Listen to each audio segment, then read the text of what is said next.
వస్తుంది. ఇక్కడ వెబ్‌సైట్ వస్తది. సో, ఈ వెబ్‌సైట్‌ని అయితే మీరు సింపుల్‌గా ఓపెన్ చేయండి. ఓపెన్ చేయగానే మనకిక్కడ చూపిస్తది చూడండి. Ring tones MP3 download ring tone.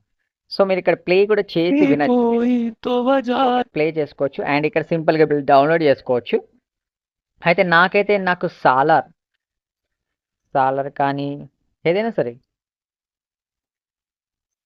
Salar. So, Salar అయితే నాకు రింగ్ టోన్ కావాలనుకుంటున్నాను. నేను సింపుల్‌గా సెర్చ్ చేశాను. సో, సింపుల్‌గా సెర్చ్ చేసి నేనిక్కడ సెర్చ్ చేస్తాను. సెర్చ్ చేయగానే మనకిక్కడ సాలార్ చూడండి ఇగో సాలార్ బీజీఎం సాలార్ మ్యూజిక్ వచ్చింది. So, and sound of Salaar. So, చాలా డిఫరెంట్‌గా వచ్చాయి. సో, మీకు సాలార్ మూవీకి సంబంధించిన థీమ్ రింగ్ టోన్స్, ప్రభాస్‌ది ఎంట్రీస్ కానీ, టీజర్ గానీ, సో, మీకు ఎలాంటి రింగ్ టోన్స్ కావాలో ఆ టైప్ ఆఫ్ రింగ్ టోన్స్ అయితే మీకు ఈ వెబ్‌సైట్‌లో అయితే దొరుకుతాయి. సో, మీకు డౌన్‌లోడ్ చేయాలి అంటే ఎలా అంటే సింపుల్‌గా ఇక్కడ డౌన్‌లోడ్ ఆప్షన్ ఉంది.